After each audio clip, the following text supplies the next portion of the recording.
Duran is here live. It's their very first ever record signing in Canada. The band is here. Hundreds of people have been here for hours and hours and hours, getting everything from castanets to posters to CDs signed. Very soon, Duran Duran is going to be live in MuchMusic, and that's this afternoon. So we ask you to phone us, to fax us, to contact us on the internet. Heck, if you live in the area, come on down and hang outside the window. We just may open them up and let you meet the band personally, face to face. That's all happening this afternoon in the next 2 to 3 hours. So make sure you tune in for D2 Day on MuchMusic, which is just about to start. Let me just put those numbers up on the screen once again to phone us, to fax us, or to contact us on the internet. Write them down. The next 3 hours are devoted to Duran Duran, live at MuchMusic. So guys, what's the big deal with April 4th, 1995? What's the occasion? What's the occasion? This is the release of our new album on it, and this is a very big occasion for us, and we're very pleased to be in Toronto today. Simon? What's the big deal about April 4th, 1995? It's the release date of Thank You by Duran Duran, the album that we are pinning all our hopes on. It's some of the most beautiful songs ever written. We even cover a Led Zeppelin song, which you can hear now, and I'm dying for a wee-wee. Okay, well, they will all four of them will be at MuchMusic, as I said, for the next 3 hours, for some of that time, live. They're going to be answering your questions by fax, by phone, and on the internet. So let's get into it. This is D2 Day at MuchMusic. Let's rock. Have you ever heard of the name Duran Duran? Duran Duran. Yes, Duran Duran. He's on the planet Earth. I do not know of such things. Not notorious. Notorious.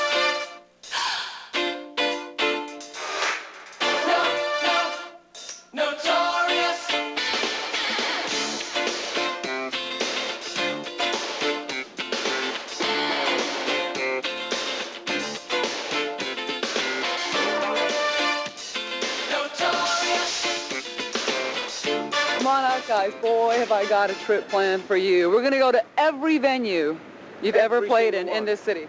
Every single Well, venue. almost everyone, as much as we have time for. Do you know what we feel like about nostalgia trips? What? Not good. This one is going to be different. Well, we're counting on you to make it exciting, Monica. Okay, all right. Well, Duran Duran are coming out with a brand new album. It's called Thank You. It's a collection of cover tunes, and of course they've sold 30 million copies of every other album. None of the It's your what, 10th album now? Something like that. Yeah. Yeah, it must be into double figures, I should think. Okay. Well, we're going to start back at the very beginning. I have a van. It's not a limo, but it's roomy. It's got velvet seats. That'll Yeah? do. Yeah, It'll it do? counts, yeah. Okay, let's get in. Let's pile in. Okay, while we're cruising, I'm going to play some tracks off the new CD. Thank you. A very strange reaction. The more I see, the more I do. Something of a phenomenon. Turn your body to come along. 'Cause one night. Out of the van. Everybody get out of the van.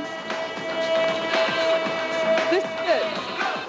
El Macombo. It's Elvis Monday! Wow! Now let's have a look. So this is where it actually began. A lot of people don't realize that you guys did a gig here. This was your first gig in Canada. First gig in Canada, absolutely. The year? The year was 1981, I believe. I remember this gig really well. You do? Yeah, I do. There was people standing on tables everywhere, yeah. and everyone's so close because, as you said, it's this long, thin room, and they're sort of right there in your face. What sort of response did you get here? Was there an audience since you really were nobody? It was completely packed, and the audience went absolutely bananas. Brilliant. Yeah. You came out here, you were a brand new band, yet you had an audience. So what was the song that was doing it for you, causing the hype? Planet Earth was the song. It was big news then, wasn't it, Nick? Absolutely. Biggest news you can imagine. Planet Earth. What I mean, I am right with the song, aren't I? Duran Duran appears on stage with the clothing and with the hair and all that. He's totally removed from what happens musically, and that he felt that you had to have kind of a hook to get the popularity to make the band commercial. Do you feel that worked? Is that what you were going for? Well, in the first place, the visual. Do you mean the visual hook? Mm-hmm. Yeah, I suppose so. In the first place, we kind of we dressed up a bit because we wanted to get noticed.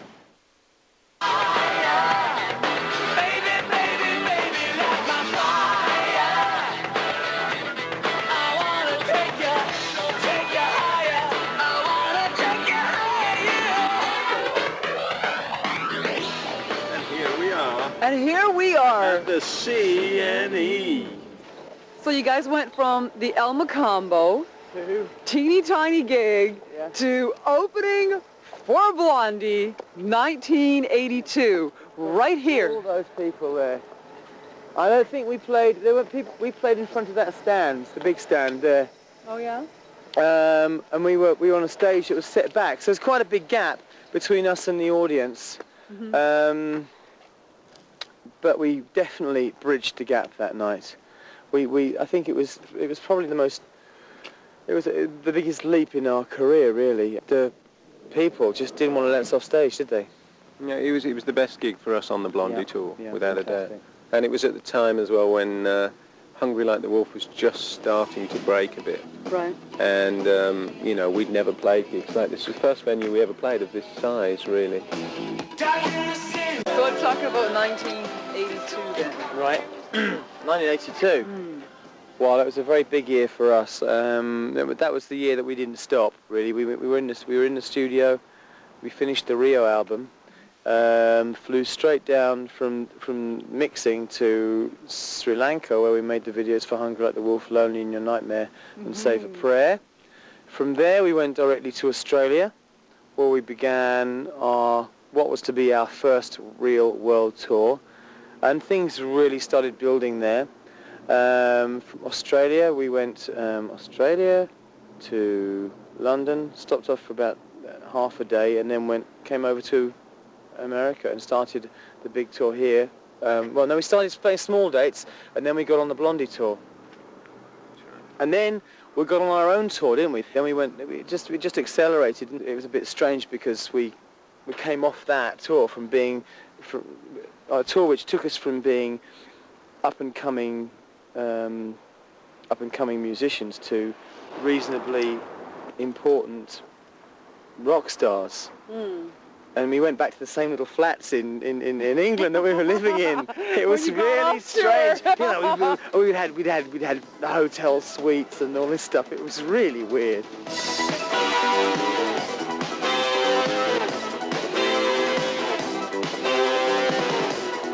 Interesting video at that point, 82, was probably, I would think, the one that got the most reaction, Girls on Film. Yeah, that was 81 we made it. It probably came out 82, I suppose. Yeah, that got a lot of reaction. But I mean, why we made it was for clubs. When we first came to America and we were doing club tours in 1980, we saw these massive video screens in clubs. And they were playing just abstract imagery on the video screens. And we thought, well, it'd be kind of cool if we could hook up our video and have it run in sync with the track. You know, these were pretty Neanderthal days regarding technology. And so we made one. Is this open? Can we get in? No, it's not open. And we thought since it was being shown in clubs, you know, it could be a little bit more... racy? Something like that. Yeah. And who directed that one? It was Godley and Creme directed that. Yeah.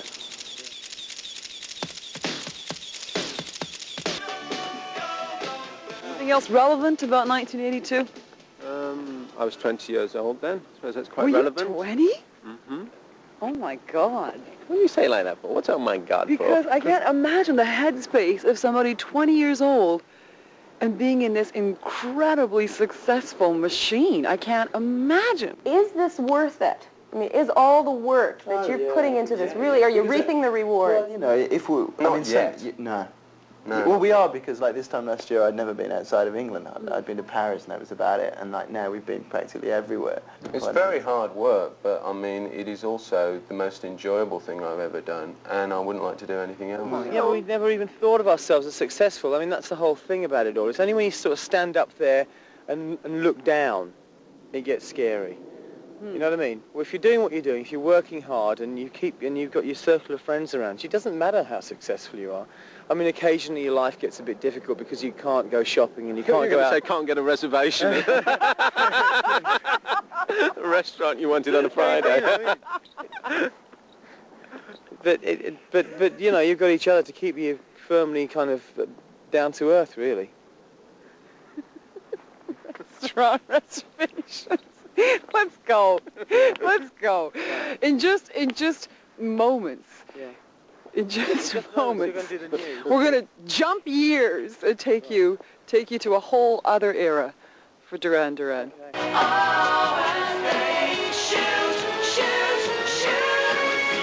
Until the teardrops start, but he can't be wounded because he got no heart. You think you're alone. Does this bring back any memories? Well, I never actually saw it from outside before. We arrived here at night. Well, we did sound check the day before. We worked here. We did a very long day's work actually because we were shooting the video for The Reflex. Reflex here with Muscle Mulcahy. Muscle Mulcahy. Muscle Mulcahy. Russell Mulcahy. Yeah, and we did it in there. Why Toronto? Why not New York or Los Angeles or? Probably a better union rate. Yeah.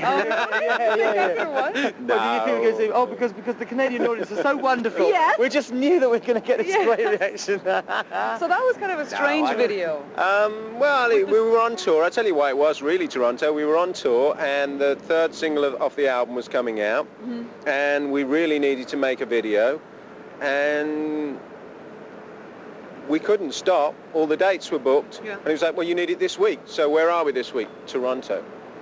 And everybody came into Toronto and it wasn't a case of what should we do with it. It was going to be a live video. So it was just like in the right place, right time. Yeah. Absolutely. Here. What was the touring year for us? I mean, you know, it was the year of Band-Aid. No, it was 85. No, 84. Band-Aid was 84. Band-Aid was 84, Live Aid. Live Aid was That was 85. at the end of that year. Yeah. You know, but that was our massive kind of breakthrough, really, wasn't it?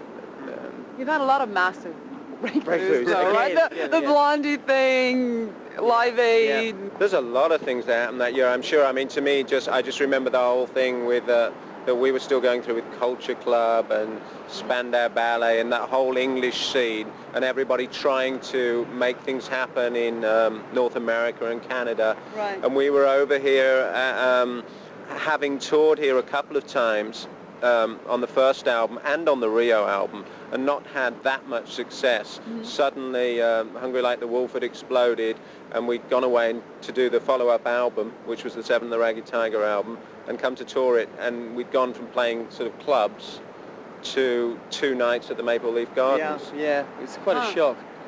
Big shock. Around this time? Hairdressers, makeup artists. Girlfriend, in my case. So let's talk about... Well, just actually, it was just around that time, it was after this tour that I moved to Toronto and got a flat in High Park. That's right, you have some personal history here.